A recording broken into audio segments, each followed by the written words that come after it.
The Leaders Coach podcast is about connecting leaders to an identity that will help transform their leadership by engaging in conversations that lead to opportunities for growth, authenticity, and vulnerability. As we're unlocked, we simultaneously empower others to live and lead unique and authentic lives. Let's go deeper. Welcome to the Leaders Coach podcast with Dr. Shanita Brown. What's up? Hey, everybody. This is the Leaders Coach with Dr. Shanita Brown. Oh, man. I hope you guys are doing fantastic. Hope you guys are doing great. I did have to start that off with what's up. For those of you who know the Martin TV show, you guys know what I am talking about. But anyhow, this episode, I had the honor to speak with Dr. Tiffany Young. Dr. Tiffany Young and myself, we've been knowing each other for a few years. We've worked together on some engagements and different things like that. And so she is such a phenomenal person and such a phenomenal licensed professional counselor. And so this conversation you guys are going to listen to today, and we're talking around the ideal of mental health. Mental health is one of those words that everybody has heard about. You hear it in our schools, you hear it in our industries, you see it on social media, you see it on TV. You may even hear it in some of the conversations that you all have with some of the people that you know. And so we're going to really just tackle it from a perspective of leadership. Those who know me, those who listen to the podcast know that I have a heart for leaders, because as leaders, we are the ones that keep the organizations going. We're the ones that making sure goals are being met. We have so much pressure and so many things on our shoulders. There's a saying that says, heavy is the head that wears the crown. And so it's important to me and with the Leaders Coach that we are addressing this mental health that we all face, and how to be able to manage and how to be able to navigate through the stresses and through the uncertainties of life. And so just having this conversation with Dr. Tiffany Young has brought some insight and value to our platform, the Leaders Coach podcast. And so as you guys listen to this, you guys can engage with us by going to our Instagram at the Leaders Coach Pod, also by going to the website at the leaderscoachpodcast.com. Let us know your thoughts. If you're listening on Spotify, you all can comment your thoughts, your ideas. What did you think about the show? You guys can email us at leaderscoach@ShanitaBrown.com. That's leaderscoach@ShanitaBrown.com. And if you want to hear more about mental health and more about this conversation and how we can help leaders and how leaders can lead themselves in their mental health, let us know. We want to hear from you, but you guys are going to just enjoy this conversation with Dr. Tiffany Young and I, and it's so rich, so it's a lot that's filled with wisdom, and I hope that you guys get something from this, and I hope that you guys are able to apply what it is that you've heard on this podcast through this conversation. I have an amazing guest, but before I get into that, I'm gonna read her background, and then I am going to tell you guys about how I met Dr. Tiffany Young, such an awesome young lady. And I'm not just saying that. Y'all know that know me. I don't be capping. So, I'm just telling you the truth about the thing. And so just excited to have her on. But just a little bit about Tiffany, Dr. Tiffany Young. She is a licensed professional. Y'all hear that? Licensed professional counselor. She is an executive functioning coach for high-powered Black women who want to release unrealistic expectations of themselves and others so that they can excel at their next level. She is dedicated to reducing the stigma of the angry Black woman and reclaiming and rechanneling the powerful energy of the successful Black woman. Y'all, she is an author of 5 publications and numerous ebooks, and utilizes her professional background, training, and personal mental wellness story to provide powerful mental health messages, education, corporate mental wellness trainings, and empowering speeches. She is such an advocate. She's a proven advocate and is dedicated to helping those who are looking for access to mental health services overcome their barriers, fears, and insecurities regarding counseling and other mental health services, and eliminating the stigma by educating, advocating, and empowering businesses and communities to bring mental health to the forefront. Ladies and gentlemen, put your hands together and let's welcome Dr. Tiffany Young to the Leaders Coach podcast. Yes. Oh, thank you. Oh man, how are you? I am doing well. is a grind every single day, but we are here and we are going to make it happen. Yes, ma'am. We are here. Hey, it reminds me of The Color Purple. She said, I think that's the song We Are Here at the end. And with Fantasia, she sung it with Color Purple. We are here. I'm probably messing up the song. I mess up songs all the time. But yeah. But it's an honor to have you on, Dr. Young. Y'all, let me tell you how me and Dr. Young, I don't even remember exactly how we met, but we've been on some panels together. We've collaborated with some things together. She's been a part of some things that I've done. And I've always just looked. So I think she has a few things, just supported some things that she's done. And I just value her. I think, let me tell you this, Dr. Young, one thing what drew me to you was this, that you were young, Black, and that you were out here with your doctorate. And I was like, wow, that was just phenomenal. I think, honestly, if I can recall, I think you were the youngest doctor that I knew, on a personal level, and so I appreciate that. So that was very inspiring, because I'm not gonna lie, when I was like, she got her doctorate, I was like, let me see. But baby, when I tell you, she has proved, look, just who she is and what she walks in just shows the wealth of knowledge that she has. And so again, welcome to the podcast, Dr. Young. Thank you. Thank you so much, Dr. Brown. And I'm thoroughly proud of you as well, and just everything that you've done. And same thing just drew me to you, is just your energy and who you are as a person. Yeah, I appreciate that. Well, she is here. She's going to be talking about mental health. I wouldn't have had anybody else on my show to talk about mental health but Dr. Tiffany Young. So we're going to just jump into this. And so before we even get into the conversation, if you could just let people know what is mental health, so that way they can have an idea of what mental health is. So I like to explain mental health the same way that I explain physical health, right?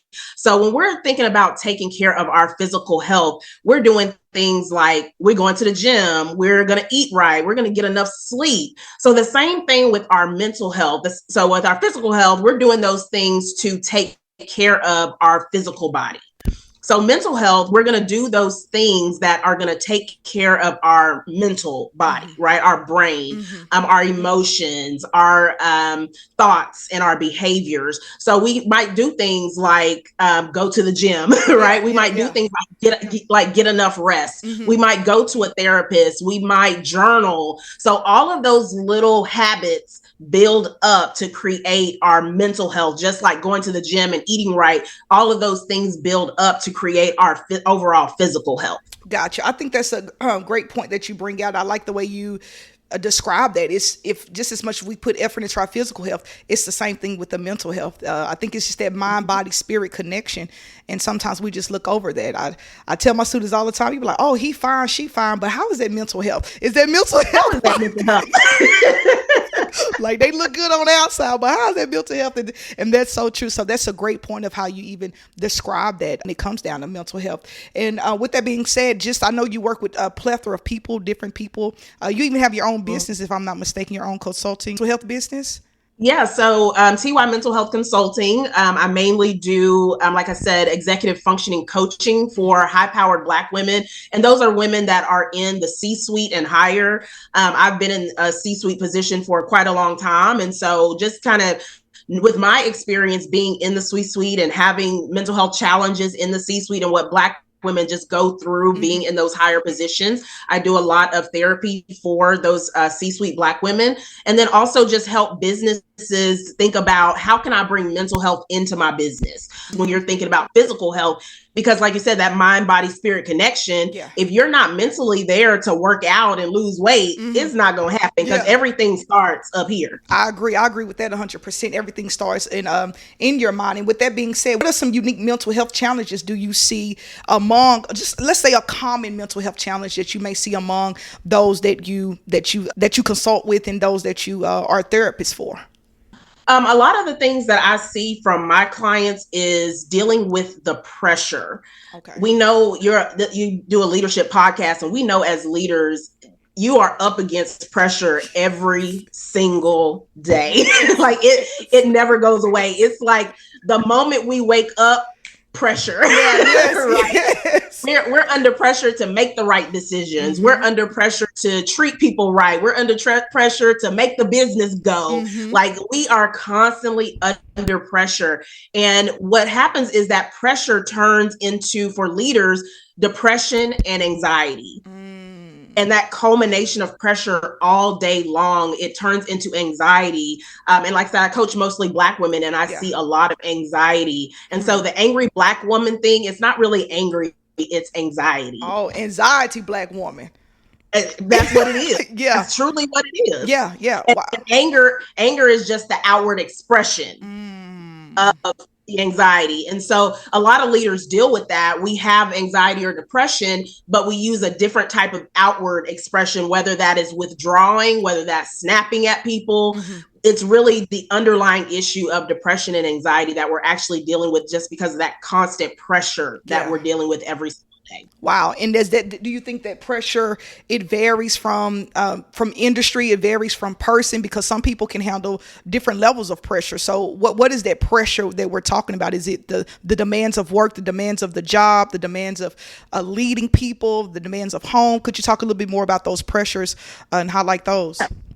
Yeah. And I think that when people deal with the pressure very well, and we got to have a caveat with that, because sometimes people look on the outside like they're dealing with the pressure very well, because I can be very put together and I can be falling apart, on the inside. Right. So that's another thing with leaders, is not accepting the help, because we can be very put together. Right. Yes. We can be very, very put together. But you're right. It is the demands, the pressure of the job, the pressure of, if I don't make this business go, who else is going to make it go? Right? The demands of leading people, because I don't know if you've been around people lately, but people are a trip. Yeah. Right? People be people and the work ethic is not there either. And so as a leader, we're having to now change the way that we lead, because people have changed. Yes. Right? We don't have these workhorses like we used to have. We have, and no offense, but we do have some entitlement. We have some people that will come to the job and tell you what they're not going to do. Right. And so it is the demands of, now we're having to make this shift towards more emotional intelligence versus the go type of thing. It is the pressure of, again, if we're not making money, our businesses could fail. Yeah. Right.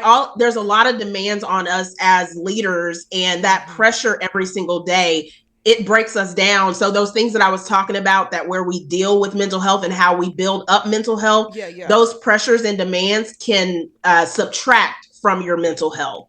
Just like if you go to McDonald's every day and you eat 3 cheeseburgers, that's going to detract from your physical health. Yes, it will. Right? Yes, ma'am. So if you have pressure on you every single day, it's going to detract from your mental health. That's so true, because even as leaders, we're looked at as, hey, you have to have all the answers. You have to be this, you have to be that. And on top of building ourselves and our character, we're trying to build ourselves and our competencies as well. And it is such a demand. Do you think that we put an extra pressure on ourselves, or is the pressure actually there and we're adding more to it? Or is it, I don't want to say a false reality of pressure, but is it, because sometimes we are harder on ourselves than other people are. And I was coaching a client a while back, and she just kept trying to find something wrong with herself. And she's done the 360 feedback. We went over her surveys, all those things. And I said, sweet baby. I said it just like that, sweet baby.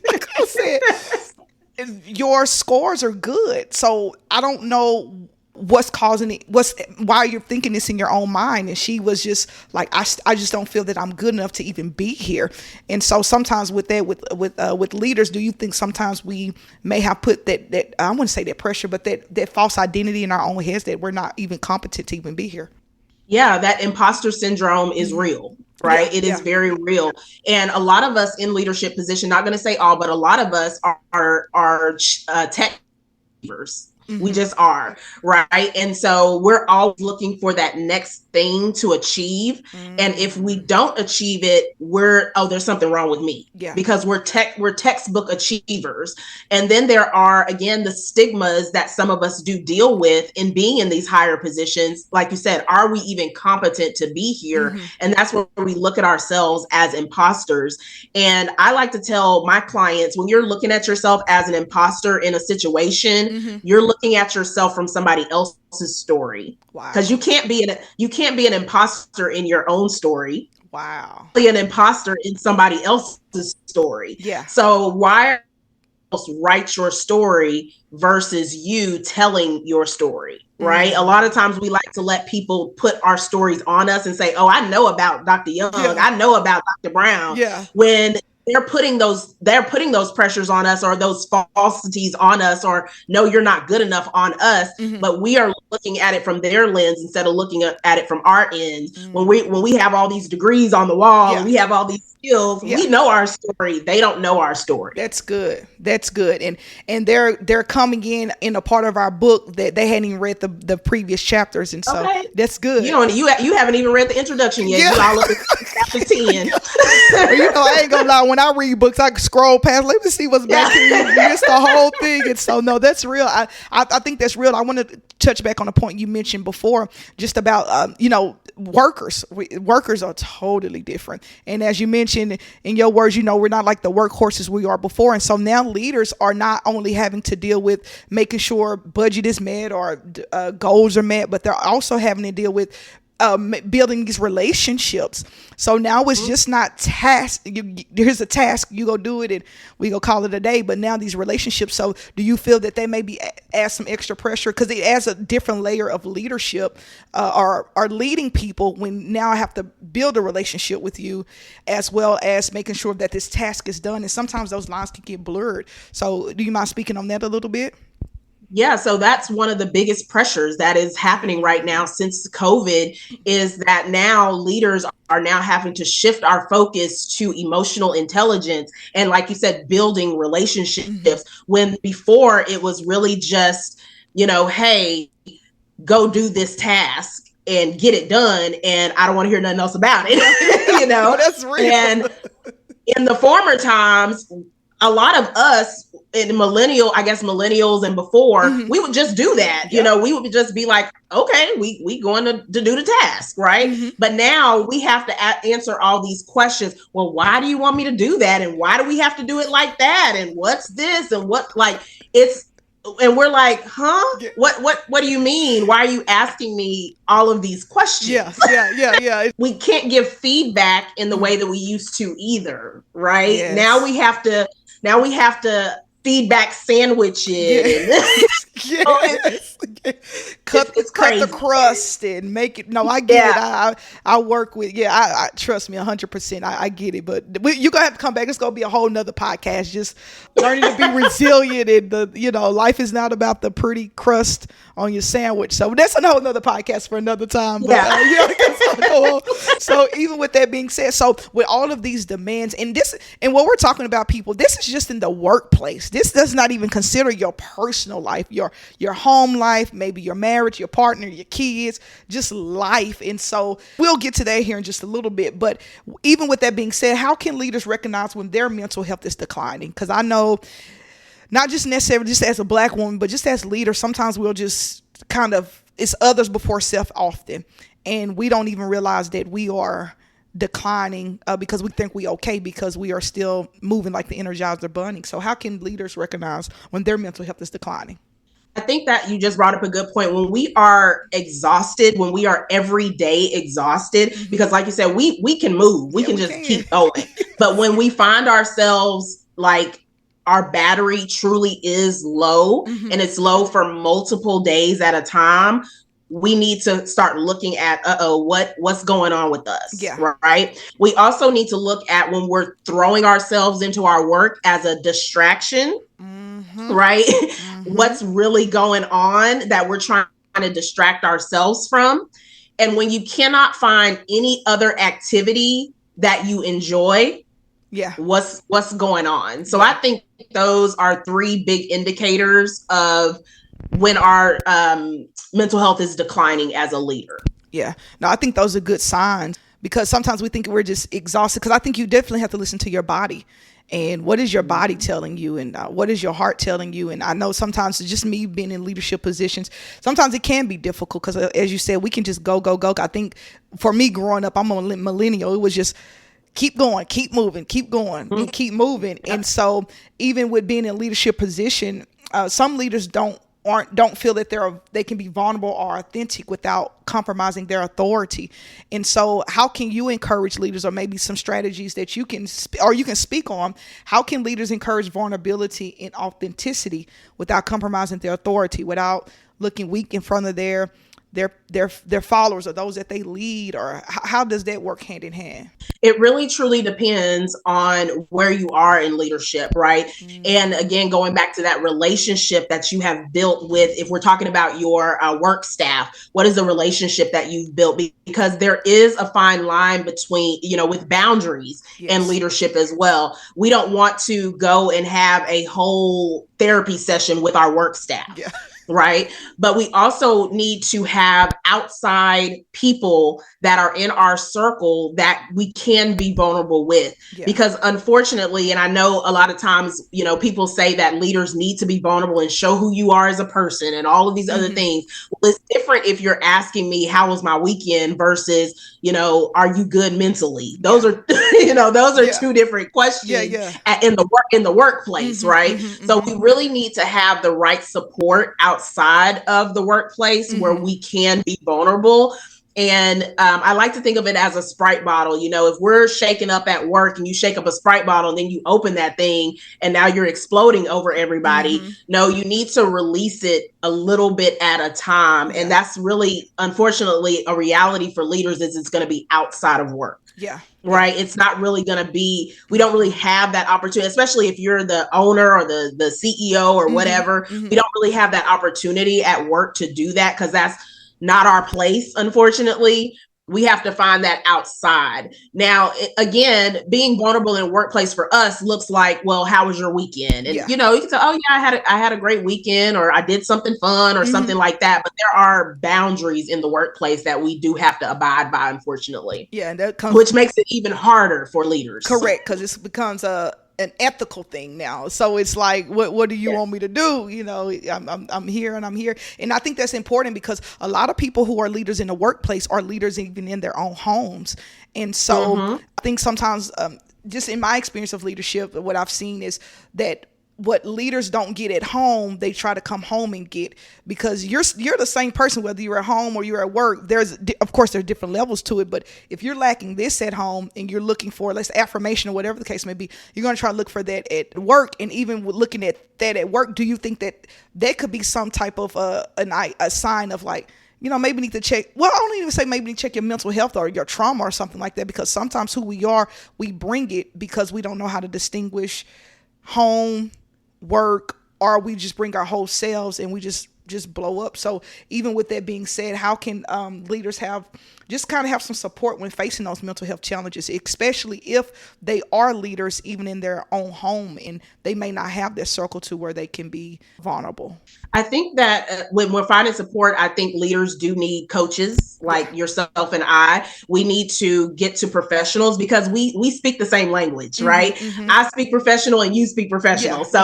We can speak the same language and we understand the struggles that we're going through. Sometimes when we're at home, our partners or our children or whoever, they don't understand what we're talking about professionally as leaders, right? Yeah. I also think we need to talk about self-care as well. And I'm not talking about going to get your hair and your nails done. That's maintenance. That's not self-care. Self-care to me, when I say self-care, it's really self-preservation. Okay. Right. How are you going to preserve yourself as a leader? Because as a leader, we give so much of ourselves out every single day. Yes. Every single day, we're giving ourselves out. So what are you going to do to preserve yourself? And for me, for example, one of my favorite ways to preserve myself is to come sit on my couch in my space and watch mindless TV. Same here. To where I don't have to think about anything. Yeah. Right. Yeah. So just how are you preserving yourself? And it's going to be different for every person. Like, how are you truly preserving yourself? Sometimes preserving yourself means saying no. Yes. Ooh, sometimes preserving yourself means another strategy, knowing your limits, right? Oh, we have a hard time with this as leaders, knowing our limits and knowing when to delegate, right? You got to know when to delegate task and when to take a vacation and let your company do what it does, right?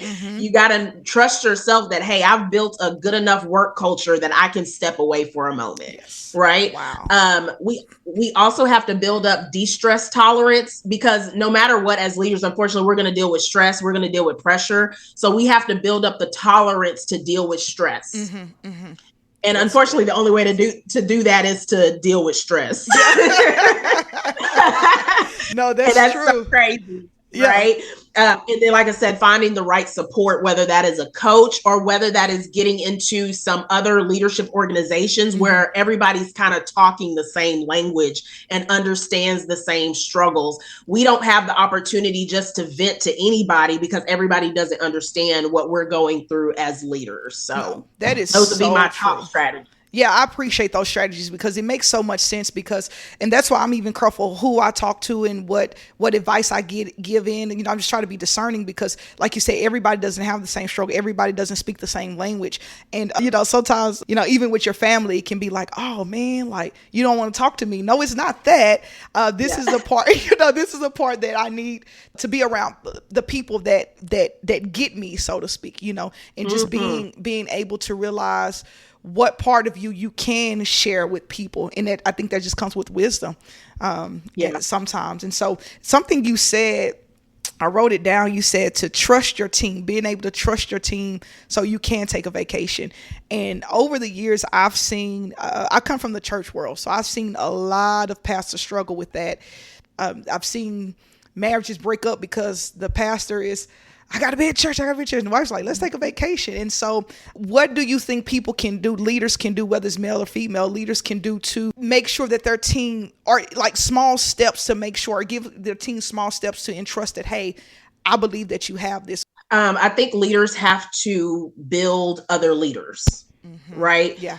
So anytime I'm in a position, I find at least one or two people that truly share the vision. That's right. Good. Because I'm not going to take a vacation knowing that my vision is going to be something else when I get back.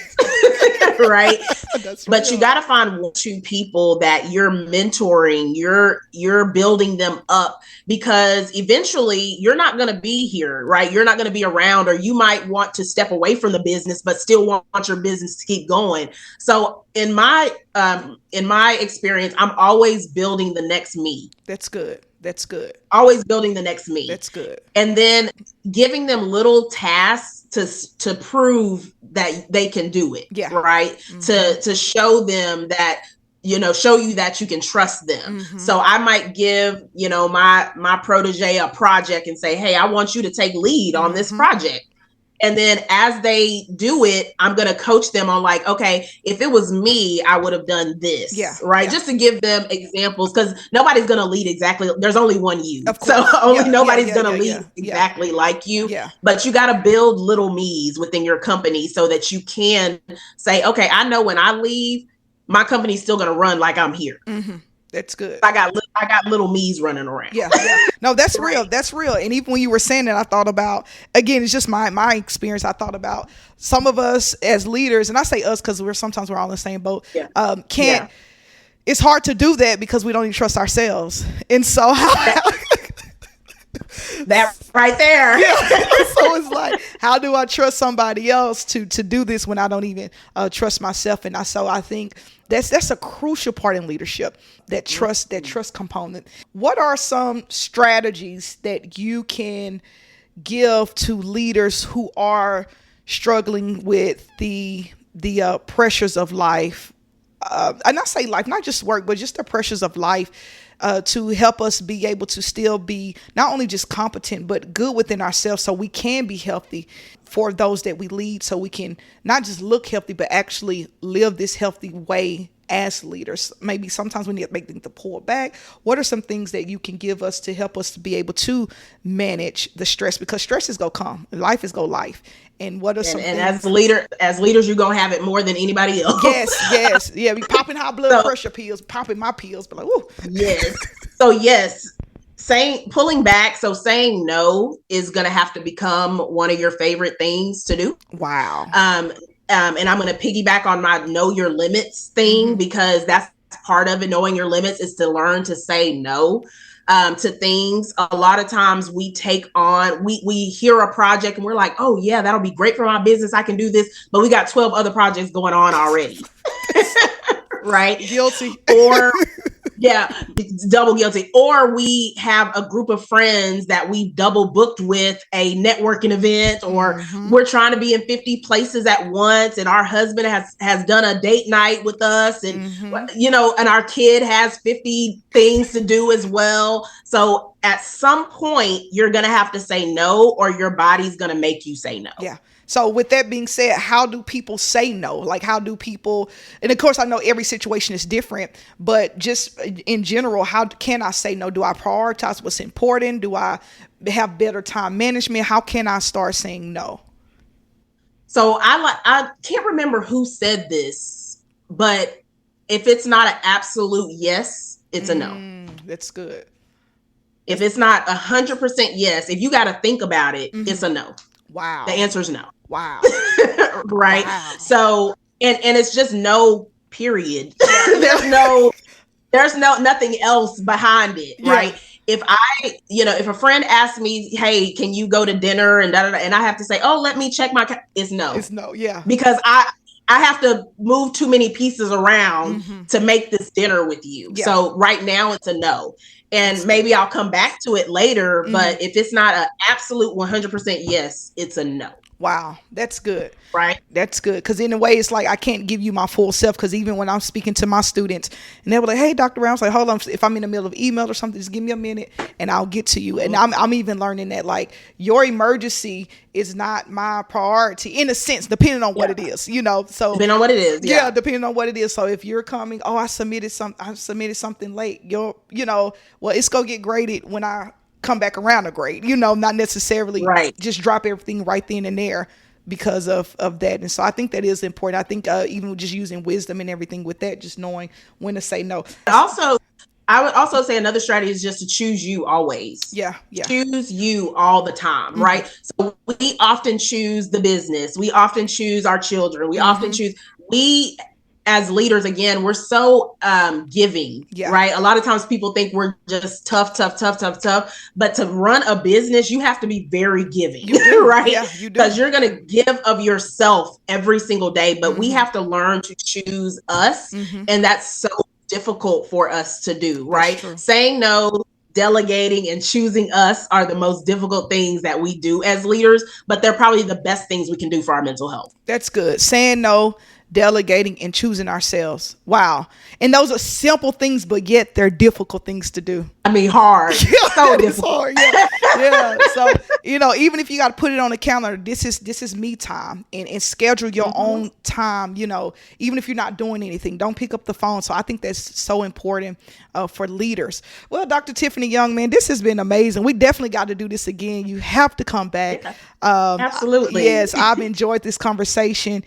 Man, it's just warm my heart. Say no, choose yourself, delegate, learn how to trust so you can delegate. I think I'm going to start that tonight. I'm going to delegate. I'm about to choose myself. And choose yourself. It's every time I'm about to go for a walk. I'm choosing. The food is on the table. I'm choosing myself. I love it. But that's been amazing. So again, guys, y'all, we thank Dr. Tiffany Young for taking out her time to be here on The Leaders Coach. You guys can make sure you check us out on theleaderscoachpodcast.com. Also, you guys can follow us on Instagram at Leaders Coach Pod. Every Wednesday we drop a new episode. Join and engage with the conversation by emailing us at leaderscoach@ShanitaBrown.com. Let us know what you think about this episode. We're definitely going to get Dr. Tiffany Young back. Such a wealth of knowledge, such great information.